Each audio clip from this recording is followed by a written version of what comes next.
My parents left me to die in a hurricane. No warning, no goodbye, just plywood over my window, nailed from the outside.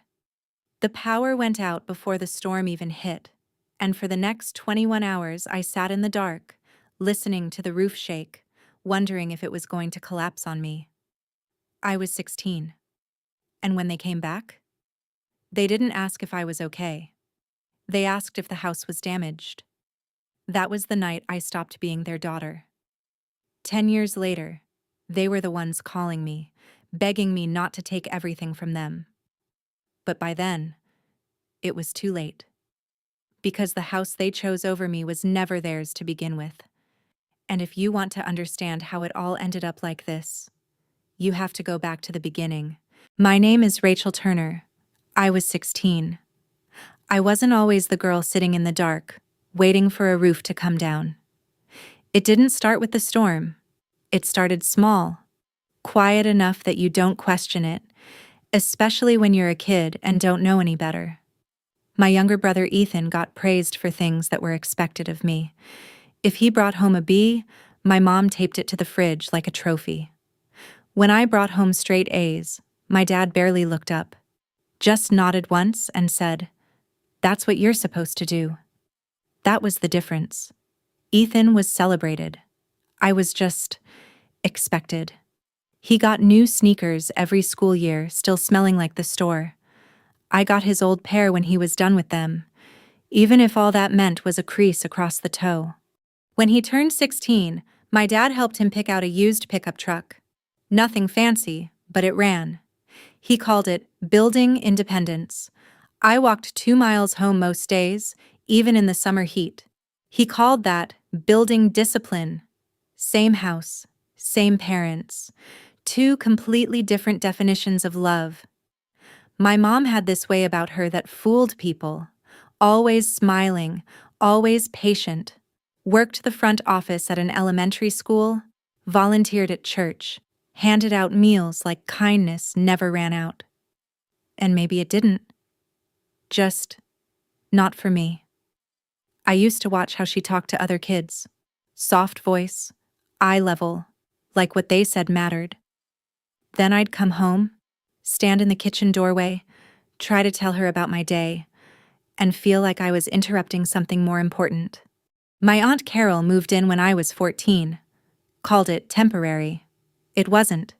She didn't pay rent, didn't buy groceries, but always had something to say about me. Said I had an attitude, said I looked like I was judging people, called Ethan sweetheart, called me difficult. I figured out fast that defending myself made it worse. So I stopped. That became the pattern. The quieter I was, the easier things went. But there was one place where that didn't apply. My grandmother, Grandma Evelyn, lived about 15 minutes away in this light yellow house with white shutters and a porch swing that creaked when the wind came off the water. It wasn't fancy, but it felt safe. She noticed things nobody else did. If my mom skipped the snacks I liked, Grandma had them waiting. If I had one line in a school play, she showed up like it was opening night. She taught me how to drive in an empty church parking lot, one hand steady on the dashboard while I learned the gas. Back then, I thought she just loved harder than everyone else. It took me years to understand. She was filling a space no one else even tried to fill. One night, right before I turned 16, Ethan had a baseball game and my mom forgot my birthday dinner. Completely. Later, I was sitting at Grandma Evelyn's kitchen table, just the 2 of us, eating whatever she threw together. I laughed it off, said it wasn't a big deal. She didn't laugh. She looked at me for a second and said, real quiet, "Baby, never beg people to see you when they've trained themselves to look away." At the time, I didn't get it. I thought she was just being protective. But looking back now, that wasn't comfort. That was a warning. Because the night of that hurricane wasn't some sudden mistake under pressure. It was the most honest thing my parents had ever done. They didn't suddenly choose the house over me. They'd been choosing it. Quietly. Consistently. for years. And by the time that hurricane rolled in, I think a part of me already knew what they were going to choose, even if I didn't want to admit it yet. The warnings started days before landfall. Every phone in the county lit up with alerts. Category 3, mandatory evacuation, leave early. People moved fast, boarding windows, dragging furniture inside, filling gas tanks before the lines got too long. You could feel it driving down the street, like the whole town was holding its breath. I stood in the kitchen watching my parents move around like this was just another inconvenience. My dad was outside cutting plywood, measuring windows like he'd done it 100 times before, which made it worse, because he knew exactly what was coming. I had already packed a small bag. Nothing big, just enough to leave. Clothes, snacks, the dog's leashes, even a carrier for the cat. I wasn't thinking about anything except getting out. That's what everyone else was doing. Leaving. My mom stood by the back door, keys in her hand, looking at the yard, then the animals, then the cars. And that's when she said it. Someone has to stay. At first I thought she meant one of them. Then she looked at me. No anger, no hesitation, just practical. Hotels don't take pets, she said, and empty houses get looted. I laughed. Just a quick, confused laugh. No one else did. My brother got in the back seat. My aunt grabbed a cooler and followed. My mom kept moving like the decision had already been made. I turned to my dad, waiting for him to stop it. He didn't. He picked up a sheet of plywood and walked toward my window. I followed him outside, heart starting to race. "What are you doing?" I asked. "Boarding it up," he said, like it was obvious. "I'm not staying." I said it out loud, like that would change something. He didn't even look at me, just lined up the board and started hammering nails into it, each hit louder than the last. "It's for your own good," he said, "so you don't get any ideas." That's when something inside me shifted. Not broken, not yet, just shifted. Because I realized this wasn't a discussion. It wasn't temporary. It wasn't a mistake waiting to be fixed. It was a decision. They finished loading the cars like nothing was wrong. My mom gave me instructions. Keep the animals inside. Don't open doors. Stay away from windows. Like I was babysitting. Like I wasn't about to sit through a hurricane alone. My dad flipped the main breaker before he left. The whole house went dark. No lights. No hum. Nothing. "Less risk of fire," he said. Then he walked out. I stood on the porch as they drove away, gravel crunching under the tires, taillights fading down the road. I kept waiting for one of them to stop. "Just turn around, say something, call me back." They didn't. The silence after they left felt heavier than the storm itself. At first, it was just wind. Low, steady, then louder, stronger. The kind of wind that doesn't move around you. It presses in, like it's trying to get inside. By nightfall, the storm was on top of the house. Rain slammed against the walls in sheets. Something metal outside kept hitting over and over again, loud enough to make it hard to think. I ended up in the hallway closet. No windows. Towels stuffed under the door like I'd seen on TV, like that would somehow keep it out. One dog pressed against my side, shaking so hard I could feel it in my chest. The other paced until it dropped next to me. The cat clawed into my hoodie and stayed there. Time stopped making sense. I checked my phone until it died, counted seconds between gusts, tried to figure out how close the worst of it was just by sound. Then something hit the roof, hard enough that the whole ceiling shifted. I remember holding my breath, waiting, just to see if it would come down. And in that moment, sitting there in the dark, surrounded by animals that depended on me, listening to a storm my own father understood better than anyone tear through that house, I stopped thinking they'd come back and started understanding something much simpler. They didn't forget me. They left me. And once that thought settled in, it didn't leave. By the time the storm passed, I wasn't the same person sitting in that closet. The house was still standing. The animals were alive. But something in me had gone quiet in a way I couldn't explain back then. They came back the next afternoon. I heard the tires on gravel before I saw them. Car doors slamming, voices casual, like they'd just come back from a weekend trip. I was standing in the hallway when they walked in, still in the same hoodie, scratched up, hair stiff from sweat and rain. My mom stepped inside, looked around, took a breath, and said, "Did the dogs mess up the floors?" Not. "Are you okay?" Not. "Were you scared?" Not even, "We're sorry."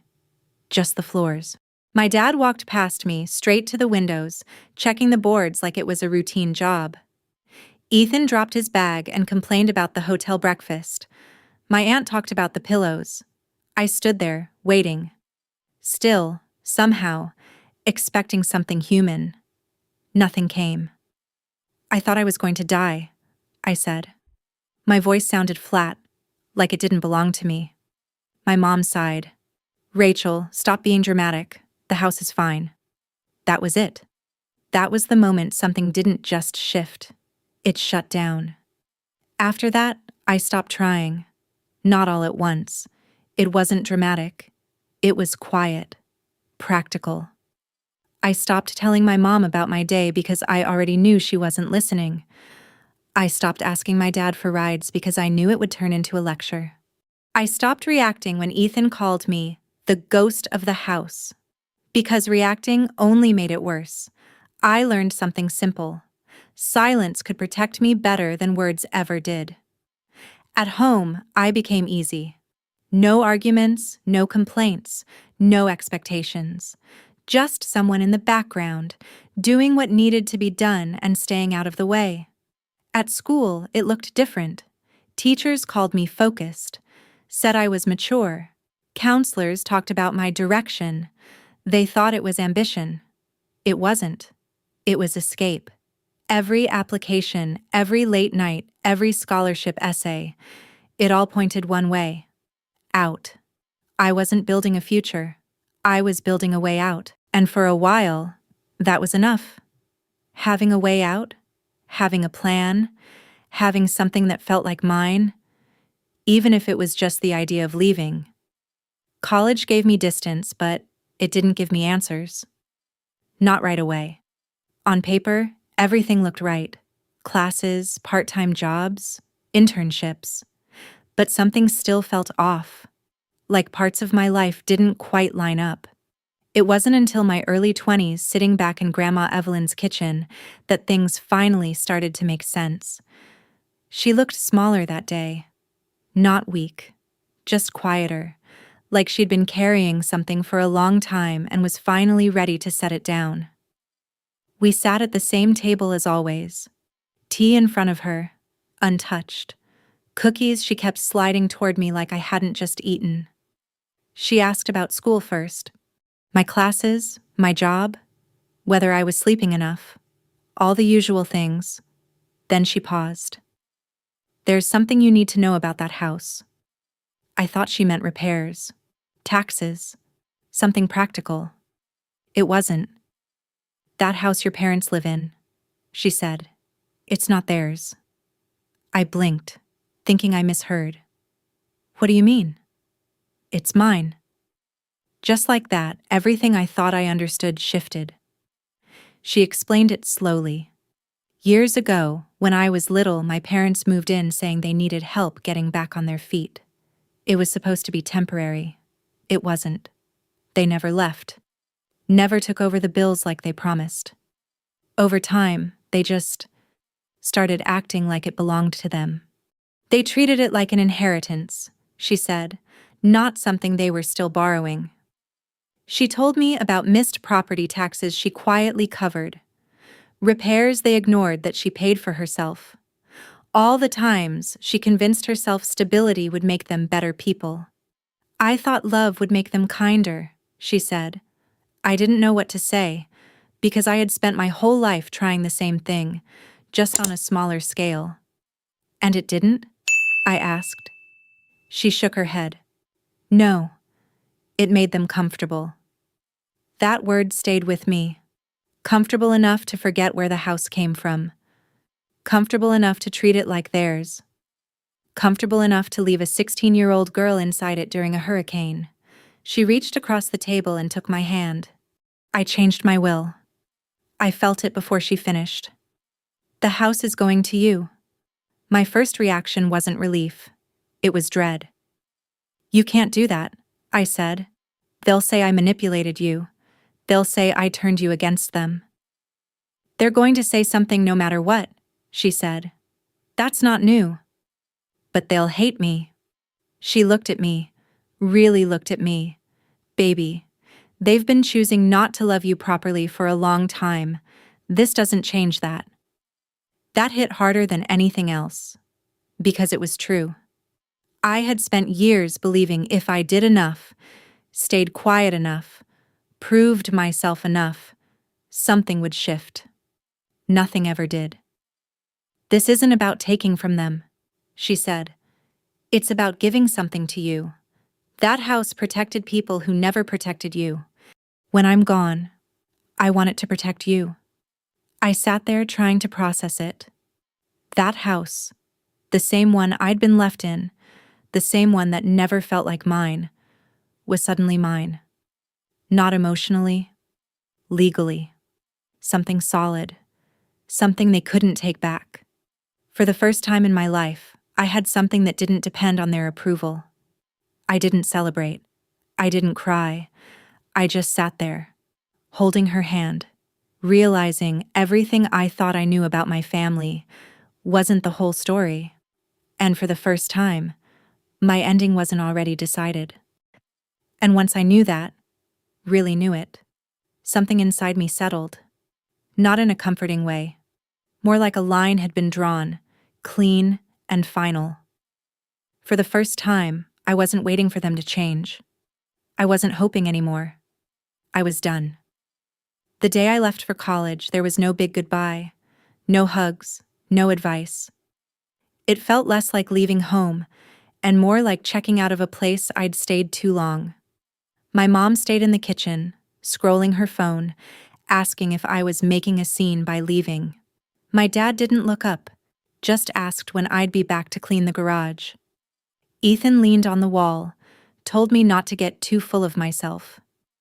My aunt said something about girls coming back with attitudes. Nobody asked if I was ready. Nobody asked if I was scared. Grandma Evelyn was the only one outside. Engine running, sandwiches on the passenger seat like she knew I wouldn't want to stop. I stood there for a second, looking back at the house. Not sad, just quiet. Some people leave home feeling like they're losing something. I felt like I was finally putting something down. The drive to Charlotte was just under 4 hours. I didn't turn on the radio, didn't call anyone, just drove, mile after mile, watching it all change until it stopped feeling like home. And for the first time in a long time, that felt right. College didn't fix anything overnight. Freedom sounds simple until you live it. First parents' weekend, someone asked where my family was. I said they were busy. Easier than explaining something I didn't understand myself. First time a storm knocked the power out, I froze. Just for a second. My body remembered before my mind did. I ended up sitting on the bathroom floor, counting my breathing, waiting for the lights to come back. Some things don't leave just because you leave the place they happened. But slowly, things started to shift. I studied harder than anyone around me. Not because I loved it, but because I needed it. Every class, every late night, every test, it all felt like distance. I got a job in the campus housing office, answering phones, filing paperwork, learning how systems actually worked. That turned into an internship with a coastal insurance firm. Summers spent reviewing storm damage reports, learning how houses failed, and how people explain those failures on paper. That's when I started to understand something. Not just about storms, but about people. How quickly responsibility gets blurred when money is involved. How truth changes depending on who's telling it. How systems can protect you or leave you exposed, depending on what you know. Every skill I picked up felt like protection, like another door closing behind me. My parents called sometimes, not often, and never just to talk. It was always something small enough to pretend it wasn't a favor. Look over a form. Explain a letter. Send Ethan money because he messed something up. I usually said no, not out of anger, just clarity. Grandma Evelyn called every Sunday night, asked about everything. Classes, work, what I'd eaten, whether I'd laughed. She visited when she could, always bringing something from home. She never asked me to come back. Not once, and that mattered more than anything. By the time I graduated, I had built something that didn't depend on them. Not perfect, not easy, but mine. A small apartment, a steady job, a life that made sense. And somewhere along the way, without realizing it, I stopped thinking of that house as home. It became just a place I survived, a place that never really belonged to the people living in it, and eventually, a place I would have to face again, just not as the girl who left. And for a while, I thought that was the end of it. Distance, independence, a life that didn't orbit around them anymore. I told myself that was enough. I didn't need closure, didn't need answers. But people like my family don't come back when they've changed. They come back when they need something. It started small. Missed calls, short texts. Nothing urgent, nothing emotional. Just little check-ins that felt off, like someone knocking on a door they didn't really want opened. Hey, how have you been? Just checking in. You still in Charlotte? It almost sounded real. Almost. Then Ethan reached out. That alone made me pause. My brother had never cared how I was doing, not without a reason. But this time, his messages were different. Friendly. Casual. He even sent a picture of his new business card. Real estate. Figured we should reconnect, he wrote. We're adults now. I stared at that message longer than I should have, because I knew that tone. It meant someone had sent him. We texted for a bit. Surface-level stuff. Work. Weather. Nothing real. Just enough to build a rhythm. And for a second, I almost believed it. That maybe time had softened him. It hadn't. By the fourth message, the reason showed up. He started talking about our parents, how they were getting older, how things had been hard lately. Said the house was becoming too much, too expensive, too much upkeep. Then he said it. As a real estate professional, I think there's a way to make this work for everyone. Everyone. That word again. In my family, everyone never meant everyone, it meant them. I didn't answer right away. Just let him keep talking. He explained they'd managed to pull together about $59,000. Savings, loans, selling things they didn't want to lose. Framed it like a sacrifice. They want to buy the house, he said, at a family price. I smiled when I read that. Not because it was funny, because it was exactly what I expected. A family price. That house sat on coastal land that had been climbing in value for years. The lot alone was worth several times what they were offering, and they knew it. This wasn't about fairness. It wasn't about fixing anything. It was about control. They didn't want the house because it meant something to them. They wanted it because it meant something to me. And more than that, they couldn't stand that it was mine. Ethan kept going, trying to sound reasonable, like he was in the middle, trying to keep things from falling apart. They raised you, he said. You don't want to treat them like strangers. That's when it changed for me. I stopped reading it like a conversation and started seeing it for what it really was, A negotiation, not even a subtle one, because underneath all the careful wording, the message was simple. They still thought they could talk me into giving something up. Still thought I was the same girl who stayed quiet just to keep the peace. They just didn't realize yet. That version of me doesn't live there anymore. And that was the moment everything shifted. Not emotionally, but strategically. For the first time, I wasn't reacting to them. I was planning.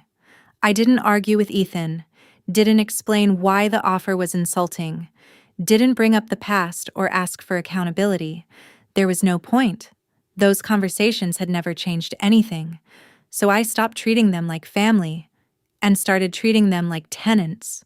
The lease I sent was clean, professional, no emotion.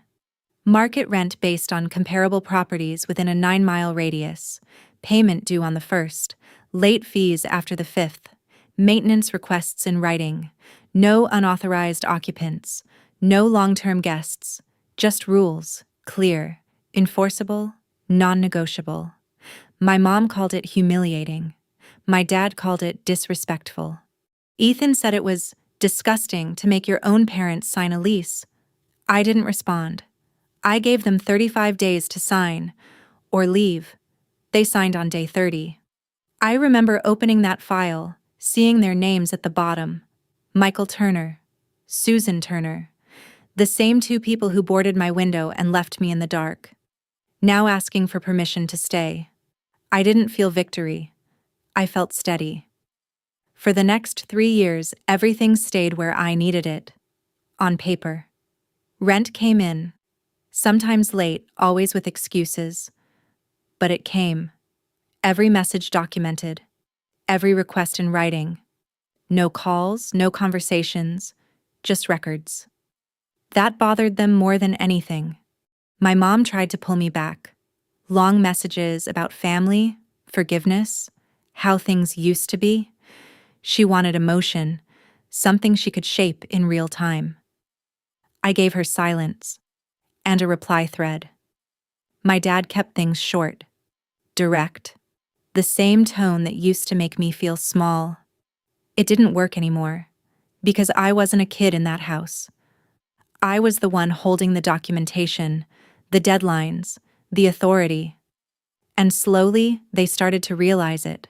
The version of me they raised to stay quiet, to accept whatever was handed to her, to make herself smaller just to keep the peace.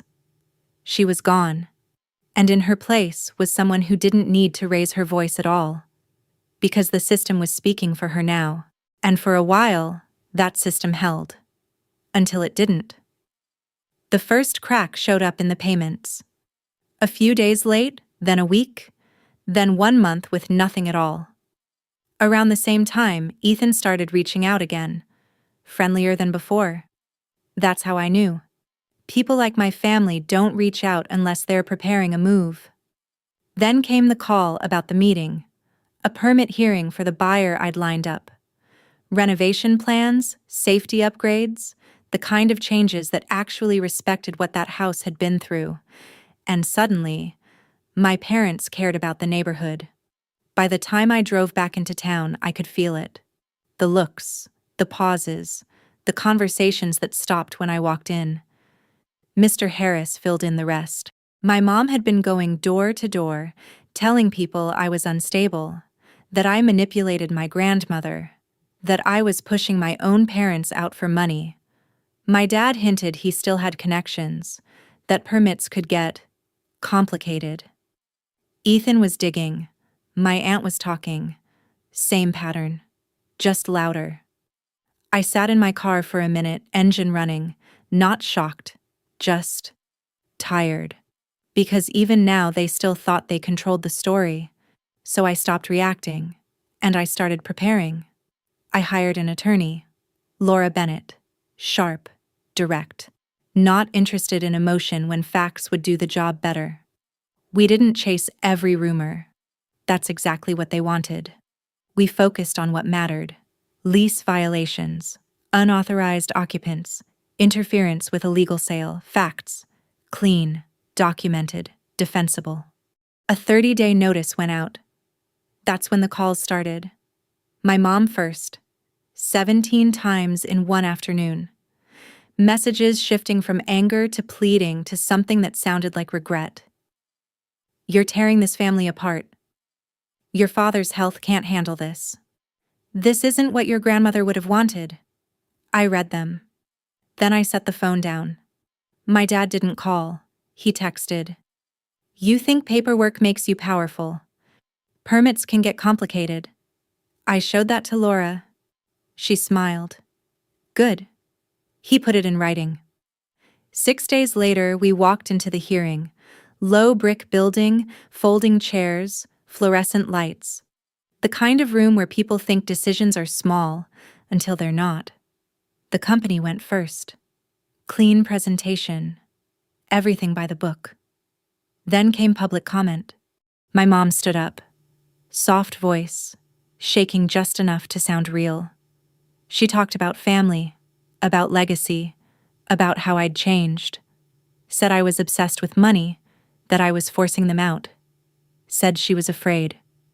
The room leaned toward her. That was her gift. Making something sound real, even when it wasn't.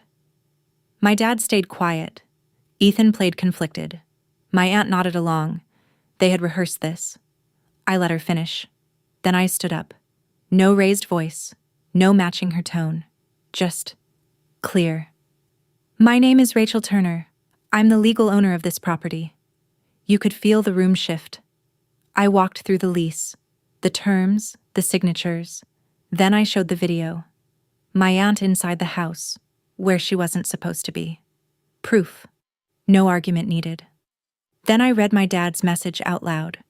About permits getting complicated. The board leaned forward. Did you send this? He shifted, said it was out of context. I nodded. Then let me give you the full context. And that's when I laid it out. Wind speeds, evacuation orders, the night of the hurricane. I told them how old I was. 17. I told them my parents left. Took the last car. Boarded my window. Cut the power. Left me there for 21 hours during a Category 3 storm. No one moved. The room went still. The board member looked at my dad. Is that accurate? He avoided my eyes. It wasn't as bad as people said. Did you leave a minor during a mandatory evacuation? A pause. She was almost 18. Did you board the window from the outside? Another pause. It was for protection. I let that sit. Then I said, then why did you tell me it was so I wouldn't get any ideas? He didn't answer, and that silence said everything. My mom started crying again, but this time the room didn't move toward her. It moved away. The vote came fast. Unanimous. Just like that. Outside, the air felt lighter. Mr. Harris put a hand on my shoulder. Your grandmother would have been proud. I nodded. Couldn't say anything. Because standing there, keys in my hand, I realized something. For years, they controlled the story. Inside that house. Inside that town. Inside every room where I didn't have a voice. But not anymore. That day, the truth didn't just come out. It stood. And for the first time in my life, so did I. And once the truth stood there, it didn't move. 6 days later, the deadline hit. 35 days had passed, and they still hadn't found somewhere else to go. Not because they couldn't, but because they never believed I'd actually follow through. That was always their mistake. I didn't show up alone. Laura was there. A sheriff's deputy, too, not for drama, just for clarity. My mom was already outside when I pulled up, hands clasped like she was holding something together. We just need a little more time, she said. 2 weeks. That's all we're asking. Her voice cracked in all the right places. I didn't buy it. 35 days was more than you gave me, I said. She flinched. My dad came out next. Didn't look at me. Just walked past like he could outlast this by not engaging. Ethan stayed by the porch. shifting his weight, like he didn't know which version of himself to be. "You don't have to do this," he said. I looked at him. I already did. No yelling, no scene, just done. Boxes went into a borrowed van. My aunt moved slow, muttering under her breath. My mom tried one last time, soft voice, tears, words about family. They didn't land. Because this wasn't about emotion anymore. It was about consequence. The next morning, my phone lit up. Call after call, message after message. By 7:30, 55 missed calls. My dad texted first. "Please stop. Don't do this." My mom followed. "We were wrong. Please forgive us." Ethan sent paragraphs, long ones, about how I'd gone too far, how this would destroy everything. I read them all. Then I opened a group message. "When I was 17, I wrote, you left me alone in a Category 3 hurricane, boarded my window, cut the power, and came back calling me dramatic." I paused. "None of you protected me then. Don't lecture me now because you finally have to face it." I hit send. No one replied. And for the first time, they had nothing left to say. And after that, things got quiet. Not empty quiet, the kind you earn after everything finally settles. The sale went through a few weeks later. Papers signed, keys handed over, and just like that, the house wasn't theirs anymore. Not to stand in, not to argue in, not to hide behind. They moved about 40 miles inland. Smaller place, fewer rooms, fewer stories to tell themselves about who they used to be. I didn't follow. I took part of that money and did something Grandma Evelyn would have understood. Set up a small emergency fund in her name, helping shelters prepare for storm season, making sure families with pets had somewhere to go when evacuation orders come through. Because I remember what it feels like to be told to stay behind. People talk about forgiveness like it's a finish line, like once you get there, everything falls into place. That's not how it worked for me. I didn't need to forgive them to move on. I just needed the truth to stay where they couldn't push it down again. At 17, sitting in the dark, I thought I was alone. Now I know better. I wasn't alone then. I was just surrounded by the wrong people, and I'm not anymore. People don't reveal who they are in one moment. They show you over time, in small choices you're taught to ignore. Real strength isn't staying and hoping they change. It's knowing when something is broken, stepping away, and building a life that doesn't depend on their approval. Because at some point, you learn something simple. Love without respect isn't love, and boundaries aren't cruelty, they're clarity.